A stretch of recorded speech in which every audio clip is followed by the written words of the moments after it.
Hello, I'm Heidi Shedlock, a South African artist, and welcome to my channel, A Creative Life.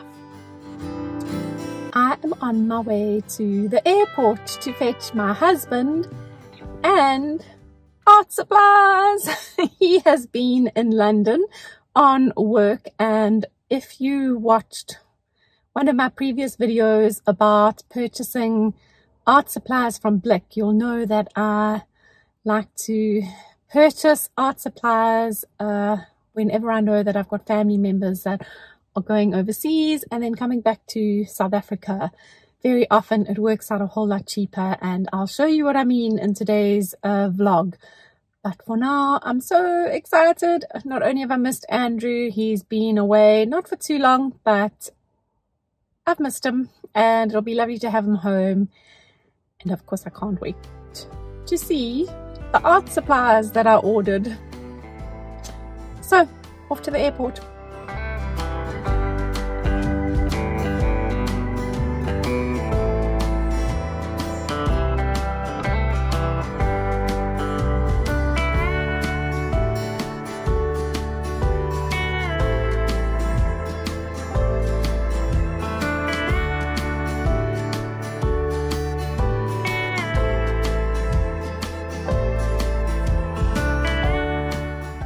There's something super creepy about a deserted car park. I was really happy to just get the heck out of there.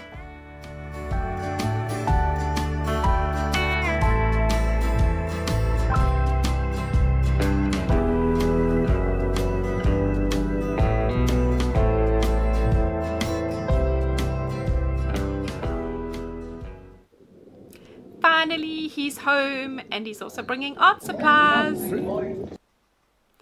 Somebody else was also super happy to have his dad home.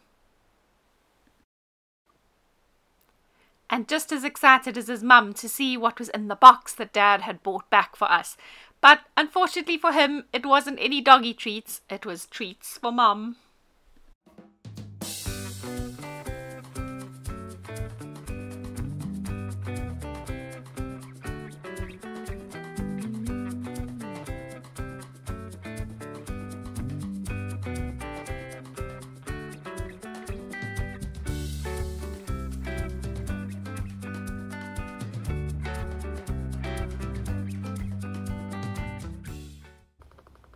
Art Creation Sketchbooks by Royal Talens are one of my favourite sketchbooks to use, but unfortunately we don't get them in South Africa, so every opportunity I can to get somebody to bring some for me, I stock them up so that I always have a supply.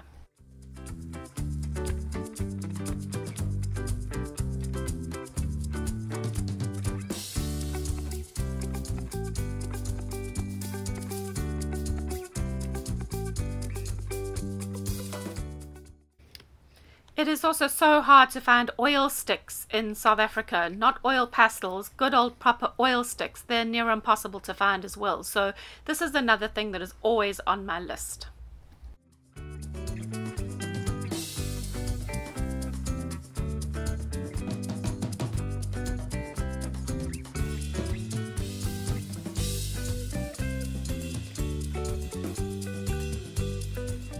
I ordered a selection of gouache, mostly Holbein Gouache, but a few other brands as well. Generally, I find gouache is much cheaper to buy in overseas stores. It doesn't seem to be as commonly available in South Africa, and you pay roughly around 300 Rand for a good quality tube.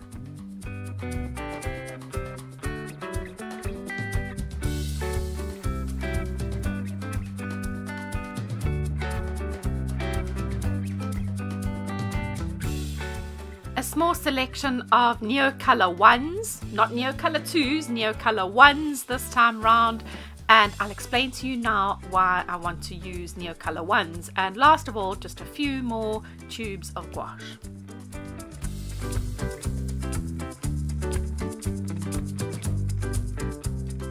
I've laid everything out here so that I can show you exactly what I ordered.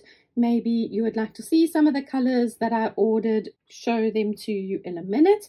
I'm not going to open up the Royal Talens sketchbooks just yet because I already have a Royal Talens sketchbook that I am busy using, and I've still got quite a way to go with it. But this one I ordered in and had it delivered to me in South Africa.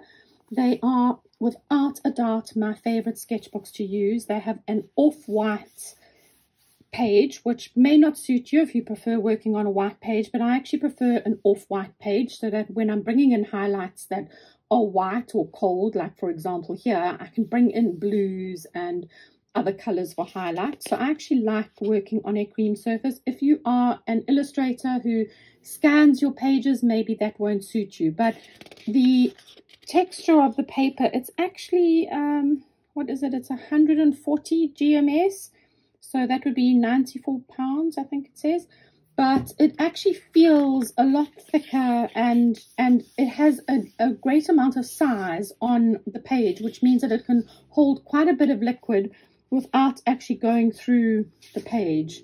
So I tend to be a bit rough and use, you know, quite a lot of liquidy materials. I can get by with quite a bit of liquid on the surface without it going through the page. So I really like that the pages don't buckle and crumble that much. You can find a page where I've got quite a lot going on. There, look, you can see it hasn't actually gone through the page at all. So I really love these sketchbooks. They are, in terms of affordability, my most favorite sketchbook to work in, and I find them very similar to the Moleskine sketchbook.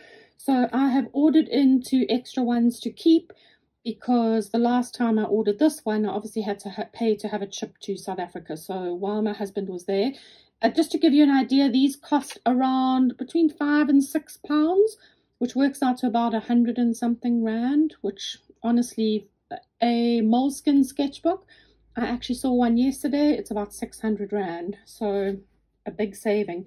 Even having it shipped in was cheaper than buying a Moleskine sketchbook. So 2 extra ones there, and I won't be opening them yet. I'm also not going to open these because these are replacements for oil sticks that are almost finished. So I'm really just replacing colors here. I use a lot of yellow ochre, so I got a yellow ochre to replenish it. I love to work, this is called citron yellow, and it actually comes out almost like a bit of a chartreuse green, especially if I work it into my foliage. And this is just a lovely light neutral, almost a fleshy tone. It's called dusty pink. So these are just replacements for oil sticks that are running out in my studio.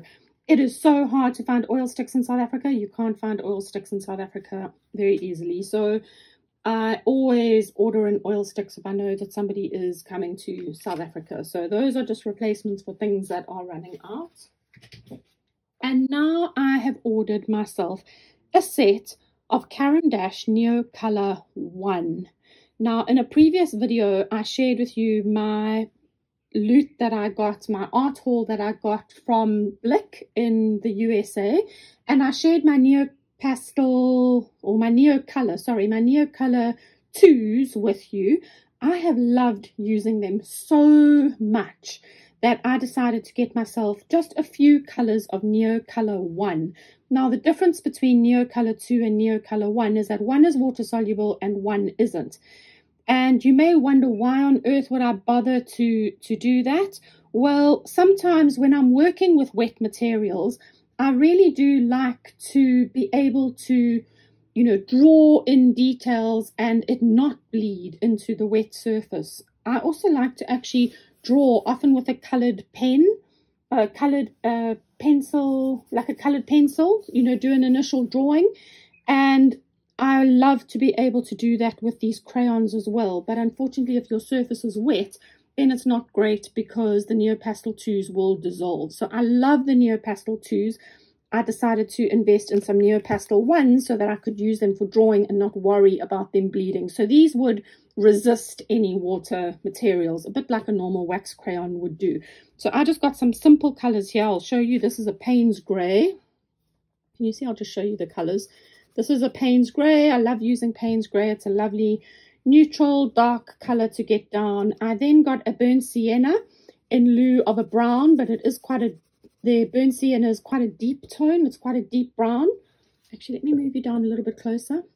Before I carry on, I'm busy editing this video and I don't know what I was thinking, But for the most part of this demonstration, I refer to the Neocolors as Neopastels. I have no idea why I was doing that. I clearly wasn't thinking on the day, brain gone, but I don't know. I don't even know what I said. Maybe I wasn't thinking at all.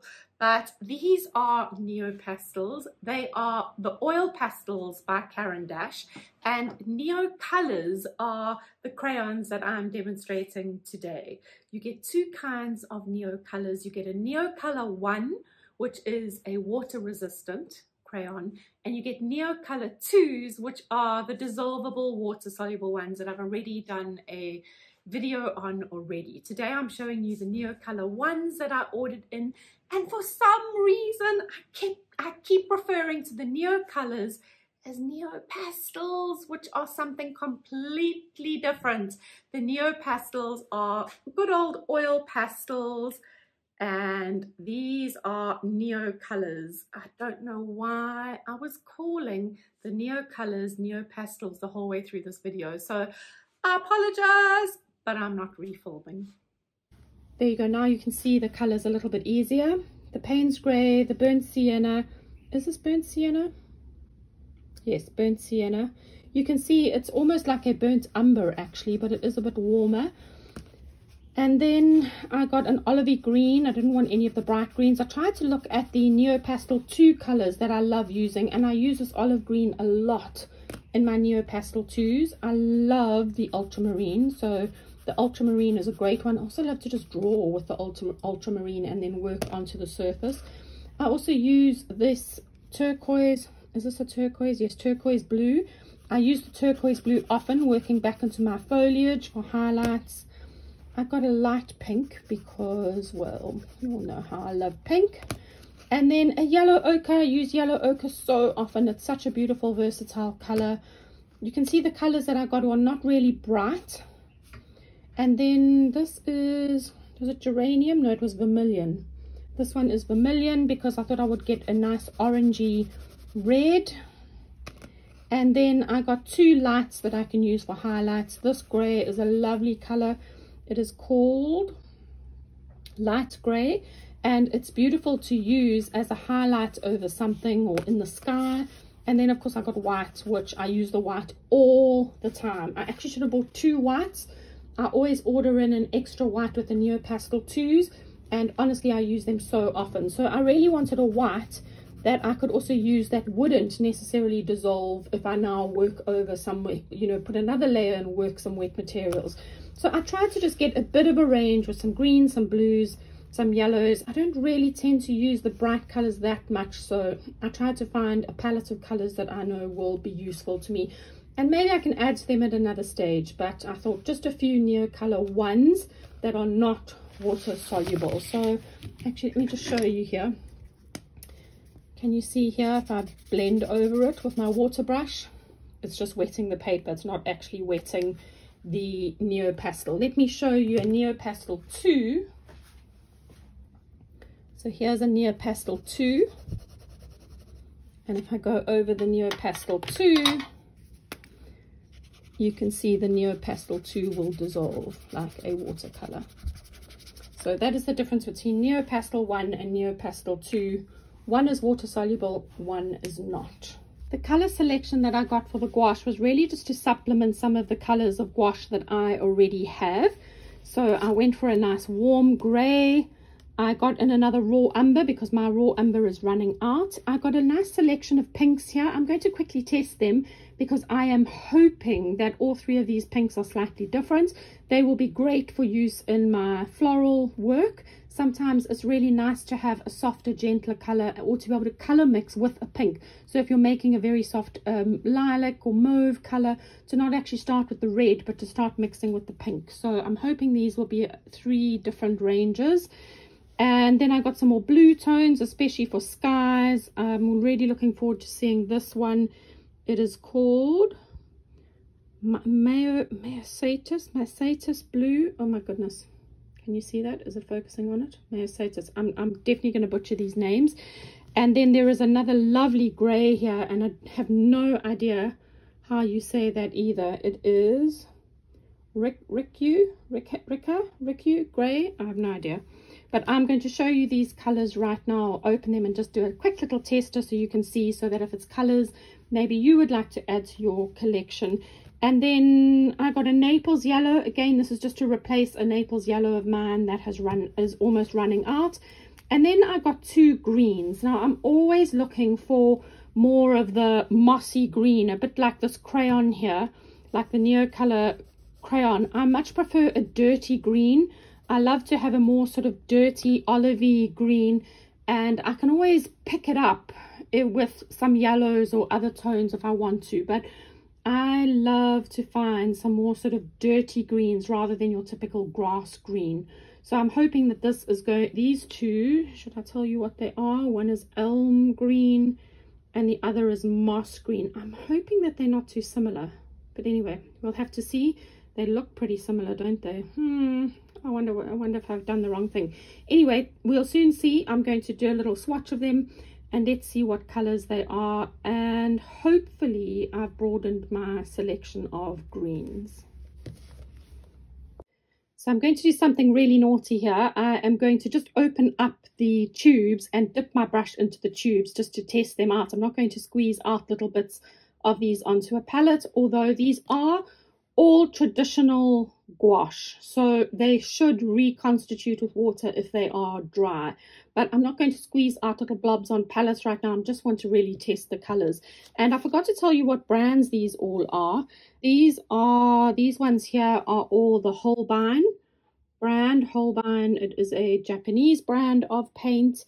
And then I have a Daler and Rowney designer gouache. I've never used Daler and Rowney designer gouache before, so I'm interested to see what this gouache is like. And I have this one here, is also a brand that I've heard so much about, ShinHan Pass Color Design. It is actually a hybrid of a watercolor and a gouache mixture, so I'm really interested to try this. I actually had a few more colors from this brand in my shopping basket when I was shopping, but I had to try and reduce how many items I was purchasing, so it just sort of adds up so quickly. So I actually took a few colors out of here, and I'm a bit worried that I'm going to be sad that I took them out. I had a beautiful dark rich green, which I think I'm going to regret not getting, and also another lovely blue. But anyway, it's a new brand. I've never tried it before. And then this is the artist range in that same brand of paint. Doesn't actually have yeah, there we go, ShinHan Pass. It is their sort of more artist range. It's not the watercolor hybrid like this one is. The price difference is actually not that much between the two. I think this one was about £3.20, this was about £3.80 or something like that. So yeah, let's give them all a try. And I have a little tray here that I do sometimes squeeze bits of gouache on, and I'm just keeping it on the side here in case I have one of those horrible situations where you open the tube and everything comes squeezing out. I don't want to waste it. I'll quickly dunk it on this palette if that happens. I'm hoping it's not going to, but you know, Murphy's Law, when you do things like try and dunk your brush into the tube, these things sometimes happen. So let's get started. I'm going to start off with this warm grey. I thought that this might be a lovely neutral color. Oh, look at that. That is lovely. A bit of water. Lovely neutral tone. I really like that. It's a bit of a warm grey. That is the warm grey designer gouache. That is a lovely grey tone. I really like that. I'm often looking for something that I can add to a colour that is sort of a neutral, and I love the fact that it's got a bit of a warm tone to it. It almost reminds me of a little bit of umber with a white. Anyway, that is the warm grey. Let's have a look now at the raw umber. Whoa, that made a funny noise. Is that going to squeeze out on me? No, but there's a whole lot of colour. Oh, this looks almost like a yellow ochre. Oh wow, look at that. Now that to me looks almost like a golden yellow ochre. Okay, that's interesting. Now I would think that that is more of an ochre colour than an umber. So that's interesting. That's not what I was expecting, raw umber, but lucky for this brand of paint, I actually use a lot of yellow ochre, so I know that color will be useful anyway. It is actually, as it's drying, it is more brown. Look up there. So that is the umber. Let's have a look at the Naples next to it. Oh, this one's squeezing out. Oh, lucky I had that tray right next to me. Go, let's get that lid back on quite quickly. There we go, nothing unexpected about that. It is a normal Naples yellow, and that is just simply replacing a Naples yellow of mine that is already running out. Let's have a look at these blue tones. I'm going to start off with this lighter one, the one that I can't pronounce, Myosotis. And let's have a look. I'm hoping that this is going to be a lovely, almost like a sky blue color. Yes, oh, that looks lovely. Look at that.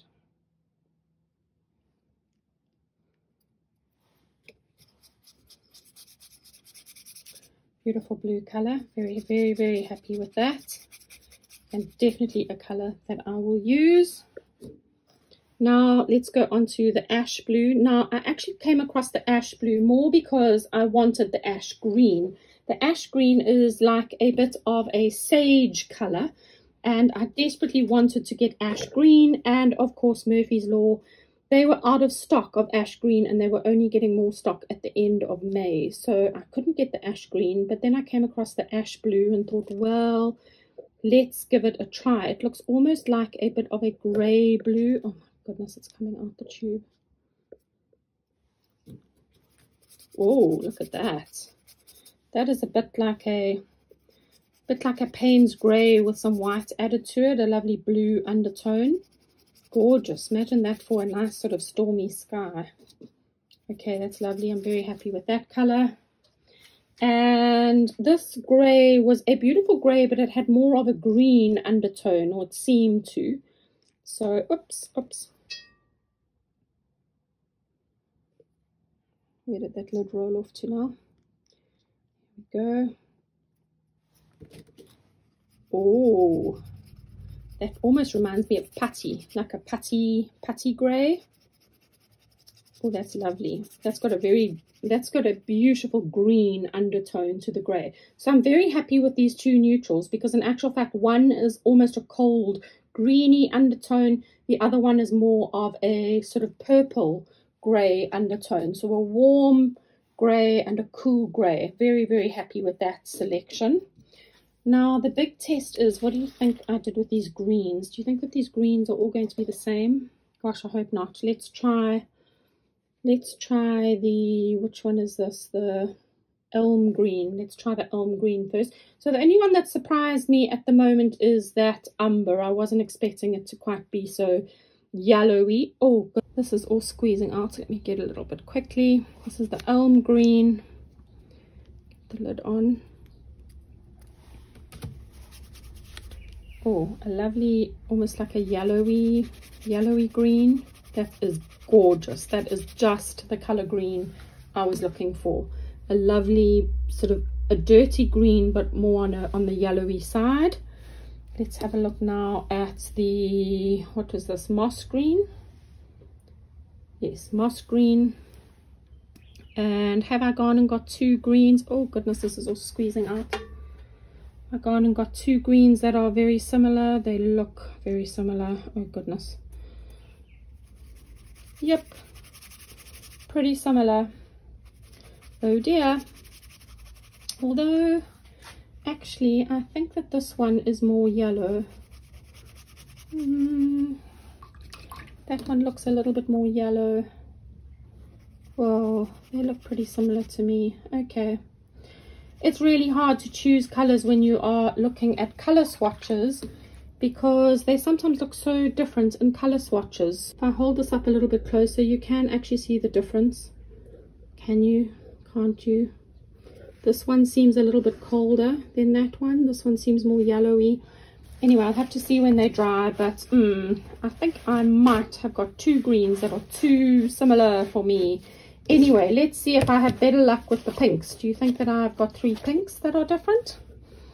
let's have a try. Let's start off with the Holbein Gouache, and let's start off with this one. Is, oh, this one's just called Pink. Okay, let's have a look. Whoa, this is a hectic color. Bit of a, almost like a bit of a luminous pink. Whoa, that is, now you either love pink or you don't. If you don't love pink, this is probably not your jam, but I can honestly see some beautiful highlights and things happening with that. That is really beautiful, and I think it will go really well with an opera pink. I should actually have some white here to tone it down and be able to see. Let's see, is there any white on my palette here? A little bit. There's a little bit of white here. Let's grab a little bit and let's see if we add some white to it. Oh, look at that lovely soft baby pink now that you're getting. That is beautiful.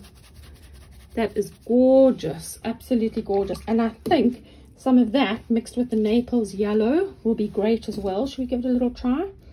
Let's put a little bit of this down. Put a little bit of this down, and I've got a little bit of the Naples sitting here. Goodness me, look at that. That's beautiful. Okay, I'm very happy with that.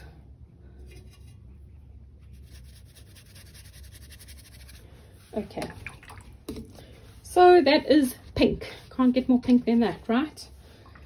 Do you think I have... All right, this is brilliant pink. If that's not brilliant pink and this is... What am I in for here? Let's have a look. Okay, so this is actually more of a... Oh goodness, it's also seeping out. Pull it on quickly. This is definitely more of a soft pink. It almost looks like it's got a little bit of the white added to it. It's actually quite a cold pink. Let's see if we take some of this pink and we add some of that Naples to it as well.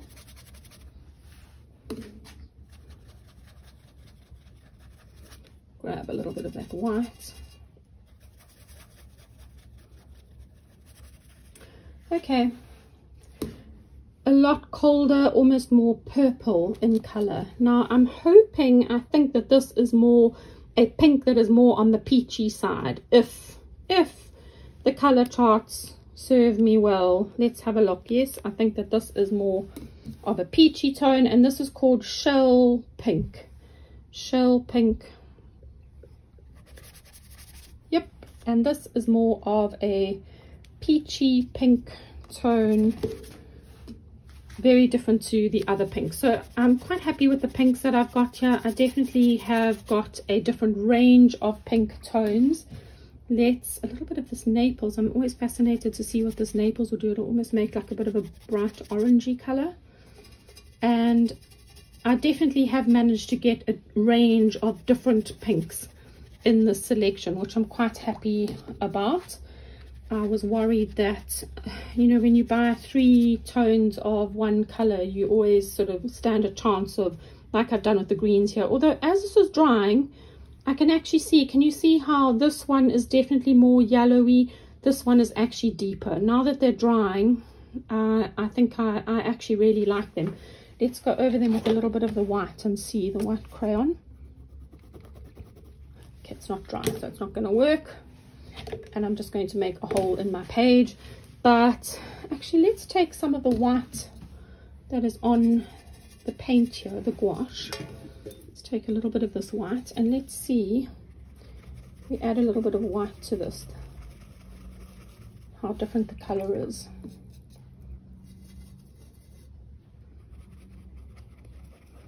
Okay, you can actually see there when I add the white to it that it is slightly different. Okay, well, I think I probably could have done better with the greens, but I'm very happy with the selection of pinks that I got. Very happy with the selection of blues and the neutrals. I did well to get a warm and a cool.